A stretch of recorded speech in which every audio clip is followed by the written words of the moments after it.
What's going on, everyone? My name is MGTheFuture.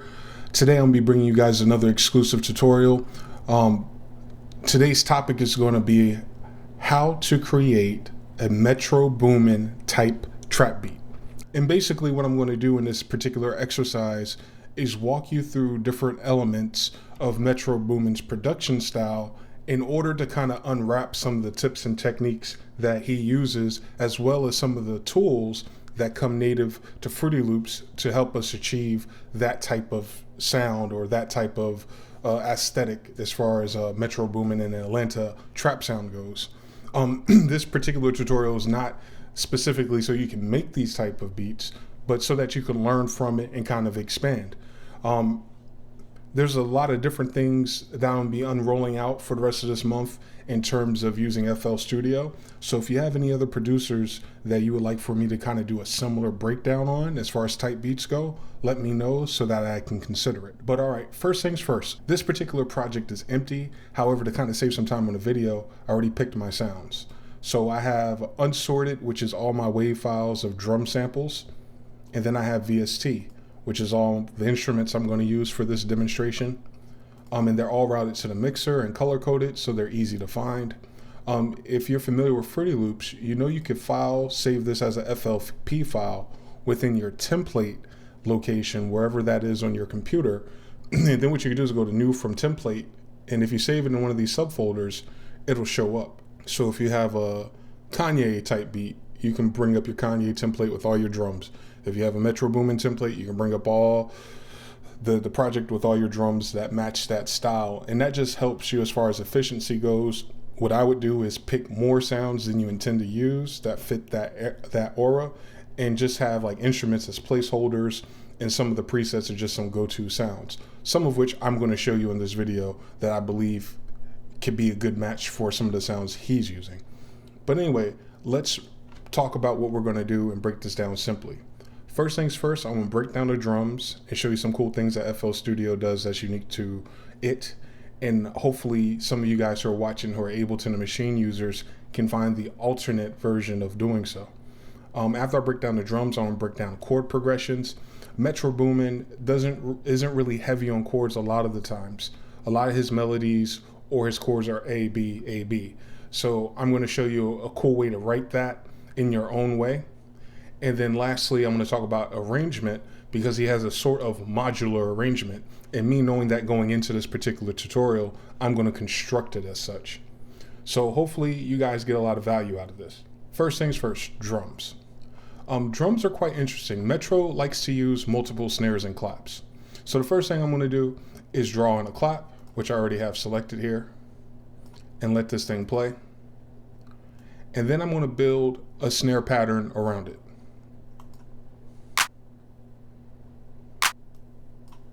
In this case, I'm using like a rim shot, and this is something that he uses in quite a few of his joints.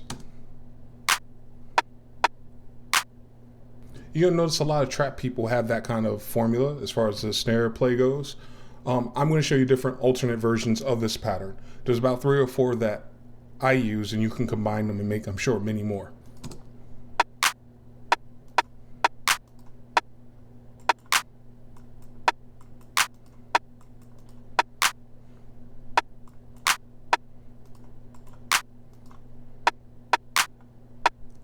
So we're shifting these notes around. That rhythm is going to be dependent upon the kick.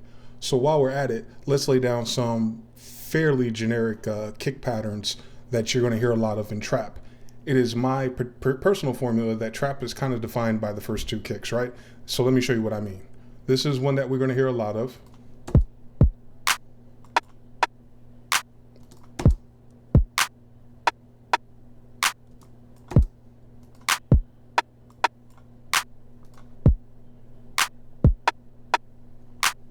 So most trap is just an arrangement or an alternate version of those 4 kick sequences. So I'm going to use this one.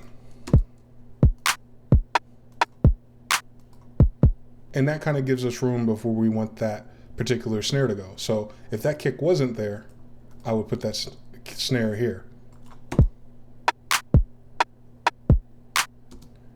So basically you're playing with the the timing of each element. And FL Studio is unique in the sense that you can see this. And what happens is when you make enough of these beats, you kind of remember all the patterns, or at least I do. I mean, over the past 10 years, a lot of the patterns he's used, a lot of producers before him have used, of course. There's only but so much we can do, but I can see this grid as I hear his music. So I have a unique ability when it comes to that to kind of show people what's going on. So I'm gonna switch this back, speed this along. Now that I have that, that's the main rhythm. At this point, you can kind of start adding your other elements in. But since I know he has a modular arrangement, or what I'm calling modular, I'm going to add the other elements as I go. So part of his arrangements, we have the kick, and the track is very sparse. At 808, the kick will come in by itself, and then it's just the clap and the snare. But then in the B part of his arrangement, things will speed up a little bit. There's more kicks and there's more snares. So I'm going to build this ahead of time to kind of prepare for that scenario. So this is the same kick, just on a different channel, and I'm going to copy and paste it to its own pattern when I'm done.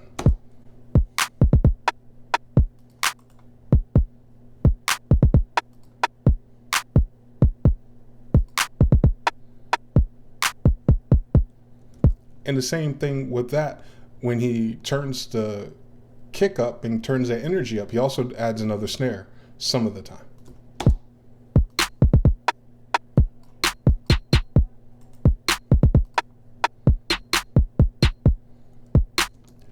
And then from there, you can kind of rearrange it to fit your potential style and taste, of course.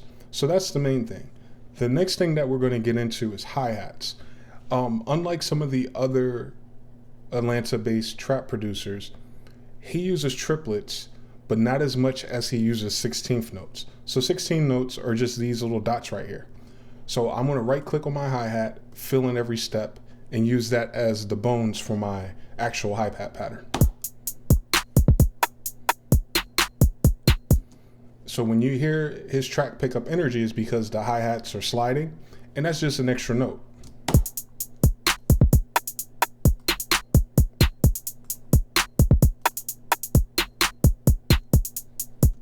And there's different scenarios where you could place this. But basically, he does them every once in a while. It's just an extra note in this particular view. And if you want, you could also complement that with triplets. Besides that hi-hat, these guys are also using a pitch down hi-hat. And this is kind of like a FL Studio exclusive. You could do it in any program. But in FL Studio, I don't think they're actually pitching it when they create that percussive hi-hat. So let me show you what I'm talking about. I'm going to solo this second hi-hat. I'm going to give it every 4. It's the same exact sound, but I'm going to open up the channel view and go into this time stretch section, and I'm not going to change anything. The only thing we want to focus on is multiply, and we're going to adjust it between 9 o'clock and 3 o'clock. I'm going to turn the knob so you can see it as it happens.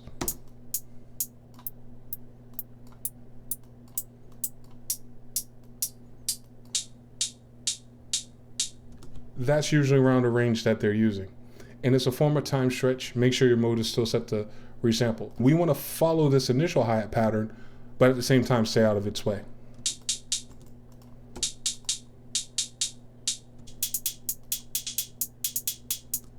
And then what I'm going to do to add some more interest to it, I'm going to turn these first hi-hats into triplets at the very end.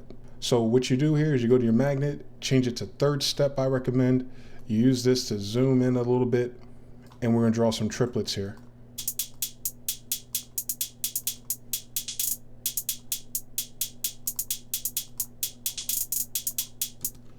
And what I'm going to do is pitch these, and you see that a lot. And a lot of producers, they just use the piano roll to change the pitch of certain notes in their actual drums.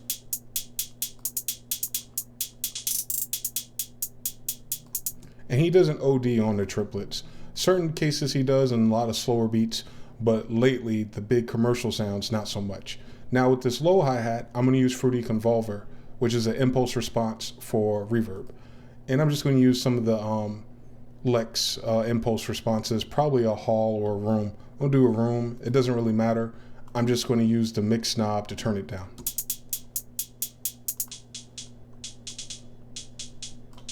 And I'll make that hi-hat darker by turning the highs down using this 3-band EQ built into the mixer.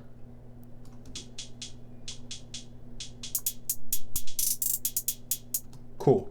So I got everything I need as far as the initial drum sequencing goes.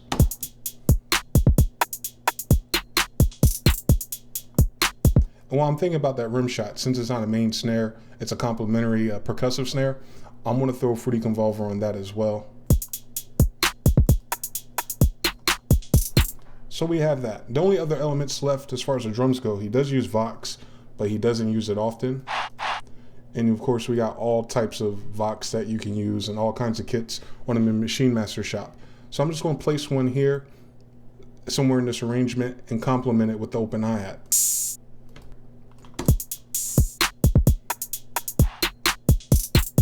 Cool. Now the time stretch thing I was showing you about the hi-hats also works in open hi-hats. It has a pretty cool effect too if you experiment with it.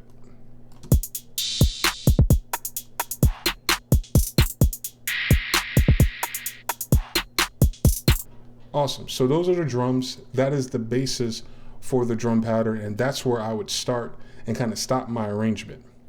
Okay, so now what I want to do, now that I have this basic drum pattern going with all the elements I'm going to use, I'm going to break this down into its individual parts for my playlist view by adding each group of sounds to its own pattern. So the first pattern, of course, is going to be my kick. Similar to Mike Will, Metro adds and removes a kick along with the 808 to change the energy of a track. Once I have that named, I'm going to clone it, and this one will be something else. Say, for instance, my clap and my rim shot. That'll be the second one, so on and so forth. So I'm going to run through this real quick. I'm going to keep cloning them and renaming them. Name this one Energy, which is when the snare and the extra kicks come in. I'm going to clone that one.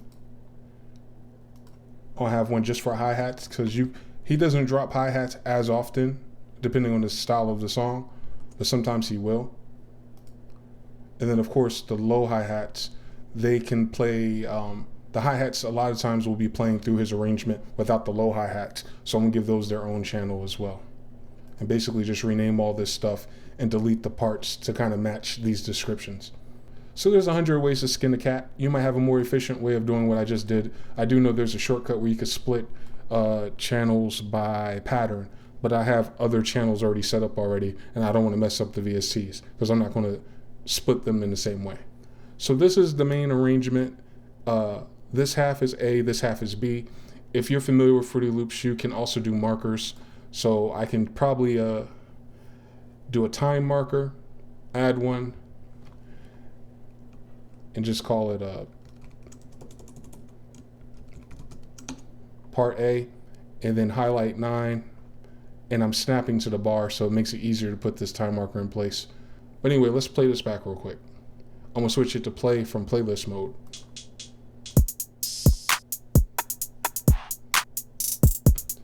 Actually, let's drop that kick for energy reasons.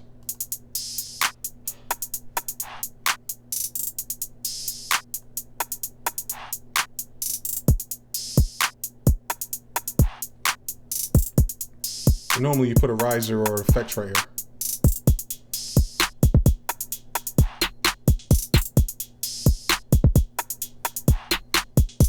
And basically that will go back and forth for most of the song, and you can add different parts. Of course, you can make different kick and different snare patterns, however you see fit. But this is just the very bare minimums for that Metro Boomin type trap beat. All right, so we're done with all of that.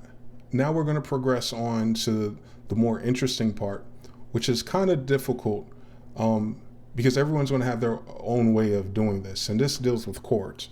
But I find it easier to teach within FL Studio, so I'm going to touch on this again, just some very basic music theory. So I'm going to use my grouper and switch over to VST. I'm going to go ahead and draw chords right here. Metro Boomin's style is kind of dark and haunting, so there's a lot of different scales you can use and experiment with. For the sake of simplicity, I'm going to use a minor scale. And we can use this stamp icon that turns pink to pick our scale. There's melodic and harmonic minor. I recommend harmonic for this. And we're going to use the most overused scale on the planet, A minor. And not only do I want it here, I want it in each octave higher and lower. Cool. So when I look at this from my VST instruments, this is my guideline for at least 3 ranges. Now, I already have a piano loaded. A lot of Metro stuff is piano driven, and a lot of his stuff is dark. The thing with using VSTs, they're often very bright and they have a digital edge on them. So there's different plugins you can use from all kinds of companies. Color Tone is a really good one where you can change the character of your audio. But instead of doing that, we're just going to use resample mode. And since I know I'm going to resample it, I'm just going to use a middle range. So most chord progressions within a scale, there's 7 keys. And most used chords in scales are the 1, the 4, or the 1, the 4, and the 5. So when we look at this, A is 1 because it's an A scale. Then we count to 4, and then we count to 5. That's not a chord in itself per se, but those are the notes that represent the chord. So now I can move them around. Once I have that movement or have the rhythm of my chords, because you can rearrange these before you make them chords. For instance, I want to change this snap back to steps. And you can have something like this. But I'm going to use downbeats for the sake of simplicity. And now I'm going to draw the chord. So when you're using this method of a scale in the background to create a chord, if you don't know what they are or you haven't memorized them yet, it's just every other key in that scale. So we're going to skip one, and skip one. Now when we play it, it's going to be 3 chords 4 times. Little dramatic, and we can extend them a little bit. And what I like about FL Studio, which is crazy, is that it allows you to time stretch MIDI. So we could time stretch this and kind of change the timing of that.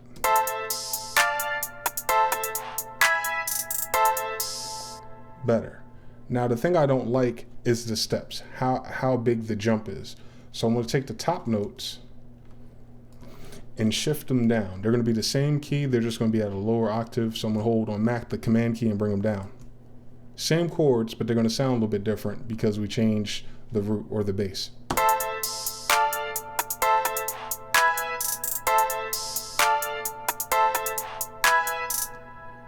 That's pretty much it. You could change the articulation if you want.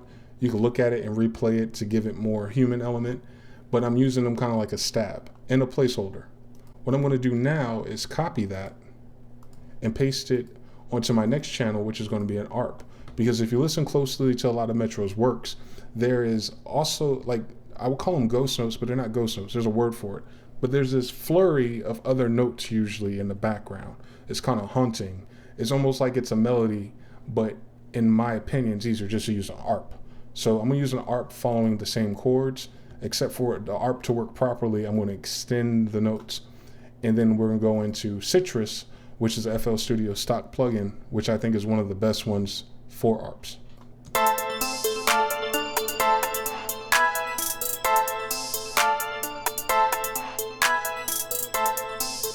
Perfect. I like that vibe. I'm not a vibe chaser. Once something catches me, I leave it alone. And what I've done is that I've assigned piano and bells to channel 10 in my mixer because I intend on resampling it.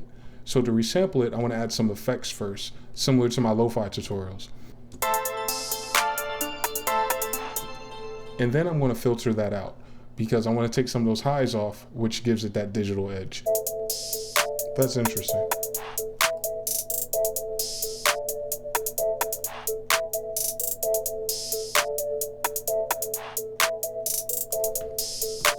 I like that a lot. The only thing that makes me unsettled about that is that it's so filtered. However, it sounds nice.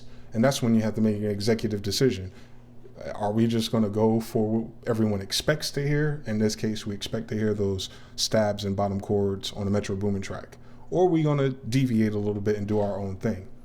I'm going to choose the latter. But for now, let's use our boy Edison, which is basically a recorder. And this allows us to resample what's in our mixer, depending on what channel you're on. So I have my reverb, my filter, then my recorder. So it's only going to record what's assigned to channel 10, which is called resample, or I named it resample. So I'm going to change it to on play, arm to record, and I'm going to play these chords by themselves. So you can stop this at any time you want to. I'm going to go ahead and drag and drop this into my playlist view. And it's going to replace my MIDI data. What I just did was dub to audio basically. And you know, all the programs do this. And what's a good practice, even if you're not using it to resample, I would do it with your VSTs anyway, because FL Studio has a function called export as a zip package, and that zip package will grab these audio files. So if you ever find yourself in a desert island situation where you want to open your project at a friend's house, or it's years go by and you want to open up old beats, but you don't have those VSTs or they don't have those VSTs, save your audio files so you can still hear what the parts were. And there's a few options we have now. The simple thing to make this sound darker and more metro-ish is to turn down the pitch. The pitch knob goes all the way down to the left, a whole 1200 steps, which is 12 steps, which is 1200 cents, 12 steps, which is a whole octave. So we want to see what that sounds like. Switch back to the playlist view.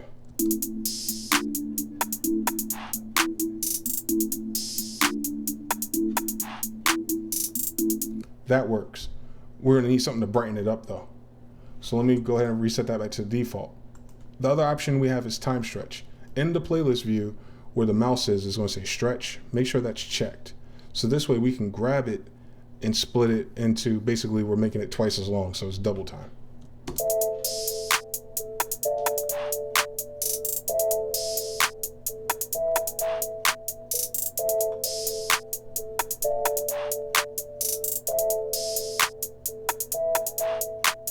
That's dope too. And then you could pitch it on top of that.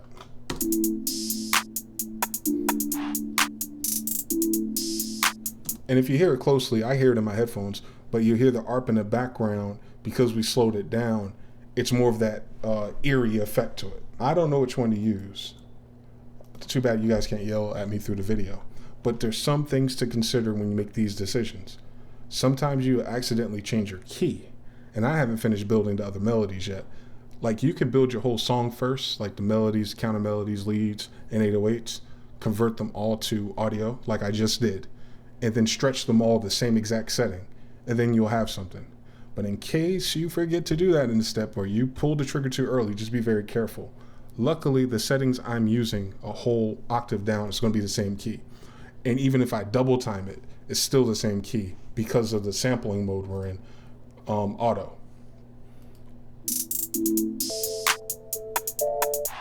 Forget it, folks. I'm going to do both. So another executive decision, we're going to clone it, chord low, and then I want to drop it to 12 steps, and I'm going to switch my playlist view to chords because on Mac so far it's acting funny if I try to drag it from the channel.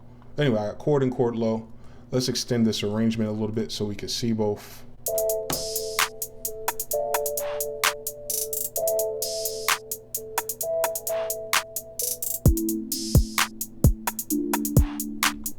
It feels good. I like it. So now we want to start adding the 808s. Switch back to my MIDI notes, chords. I want to draw chords back in. I'm going to mute these instruments since I'm no longer using them, and I'm going to use them as a placeholder for my bass. And on this one, I can be destructive, and I'm going to need to be destructive. I'm going to have to change the MIDI. Reason being, we changed the time stretch of the audio once we resampled it. And what I was telling you earlier about FL Studio, it allows you to time stretch MIDI, right? So I'm going to select all these. This is a little back and forth arrow, and I'm going to pull it to 4 bars.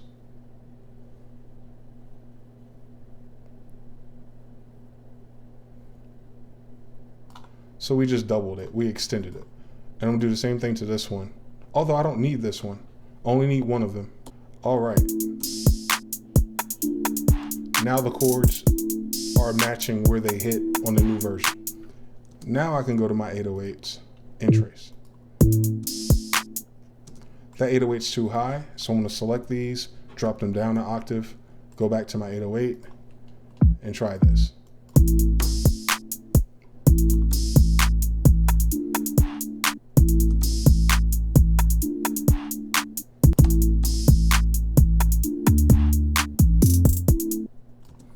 And all I'm going to do is copy that.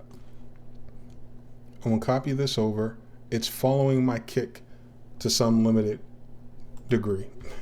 And with these, I'm going to move these notes to overlap with where they actually are or should be.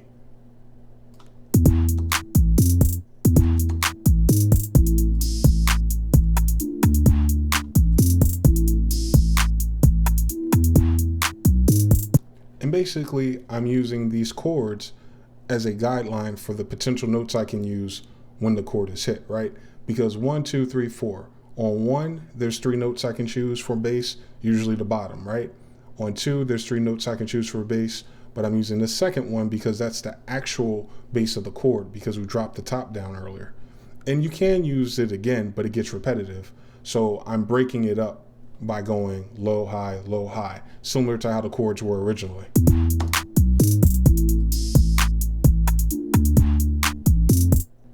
And I'm gonna do a more relaxed version, a neo soul version, right? So let's name this one 808 Chill. And this is just regular down beats.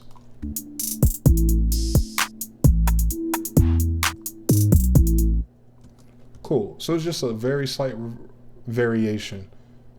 And I'm gonna extend these particular notes so it's more sustained.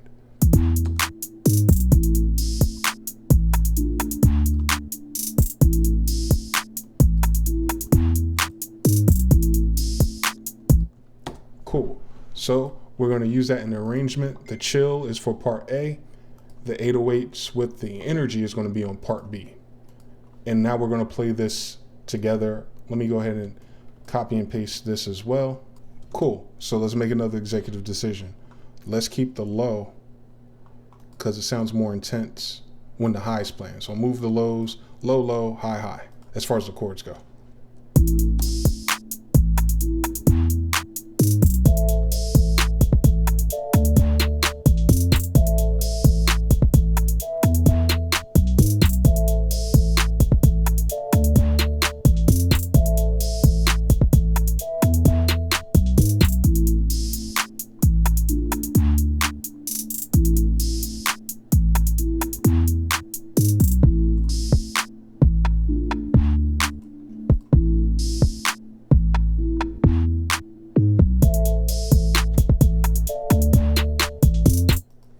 I like it already. It's still missing some edge. Metro Boomin has a lot of edge, so he's using that's atmosphere, but he also still hears his chords, and you still hear a very particular melody playing. All right, so now this is all taste, but I'm gonna tell you a secret that helped me when I'm working with other people who compose on keyboards and stuff. When I collab with them, I started taking snapshots in my mind of what it looked like. And to me, some of the best music, when I can see it, looks like pyramids, like literally hills, mountains, steeps. There's not a lot of abrupt changes, and a lot of the notes connect to each other. So I'm going to attempt to show you what that looks like. So I'm going to go to my bell, and let's play this real quick just so we can see it. Cool. So I'm gonna draw shorter notes for this bell melody. So melody is usually the third key, right? But you can add different keys too, as long as it's in scale. You can experiment with all these keys. I'm coloring in between the lines on purpose, so it's easier to teach and easier for you to see it. So I drew these 2 notes arbitrarily, just to get me started. And what I was talking about them connecting, when this loops around, it's gonna start here, right? So how do I get from this note back to one note? Well, there's one extra note right here. So I usually test that out.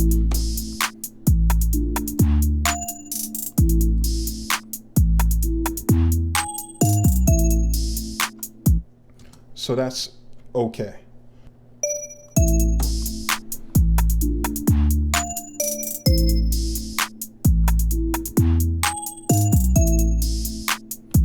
It's not as smooth as that transition because it makes more sense for this chord, but this one might need to be here. In fact, this one might need to be this one. I'm feeling it a little bit. It's very generic, but it works because it's a bell and not the lead. It's just there so you can hear actual element.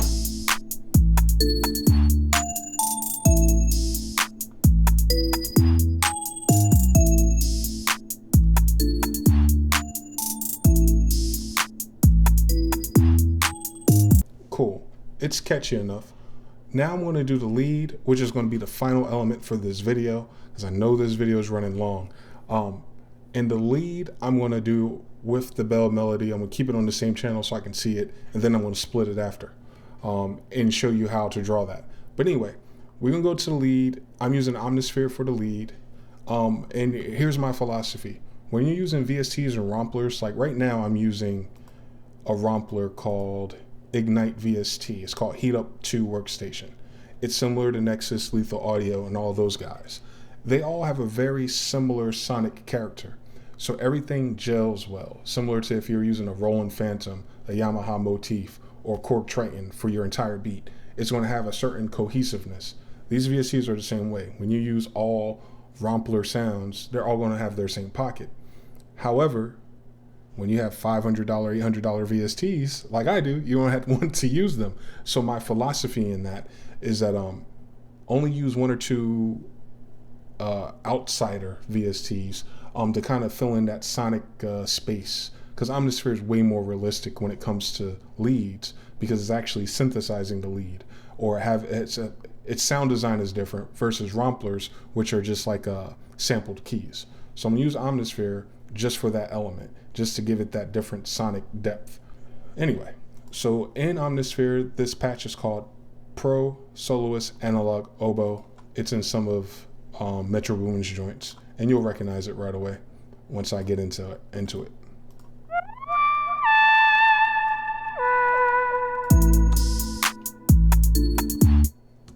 So leads are similar to that melody, except for the notes are usually extended and reaching through the song.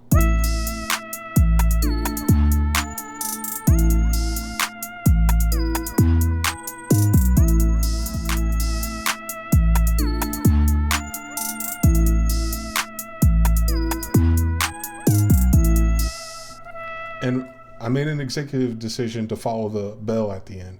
This extra note right here that's in our scale above the root.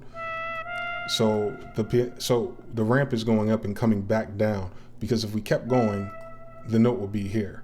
So everyone's kind of flowing together, especially the start and the end of your loop.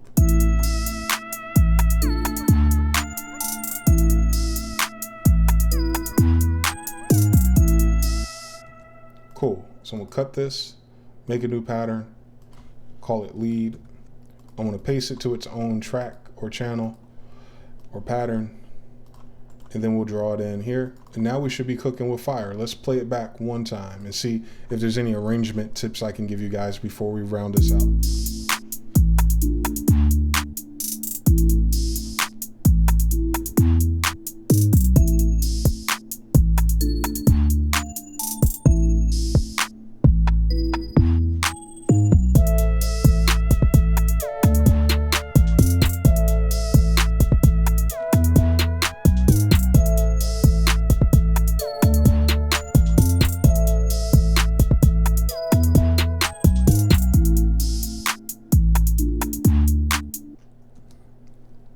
Yeah, the only thing I would add instrument-wise is a stab to round this out. So let me see if I can breeze through that real quick.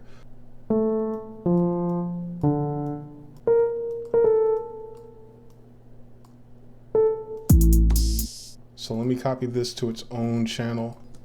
All right, now with the stab, I'm going to alternate its octave. I'm probably going to do low to high though.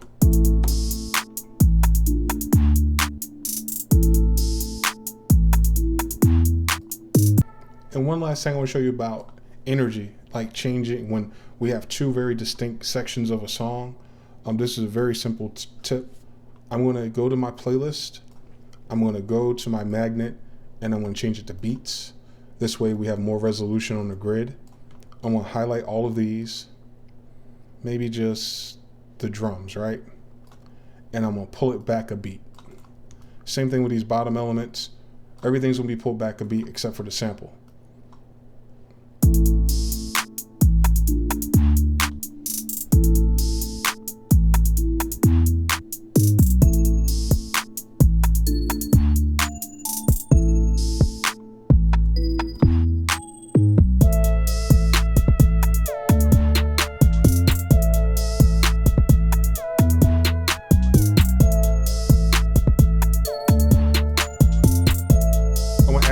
swing to this for those hi-hats to move a little better. Like 10% swing.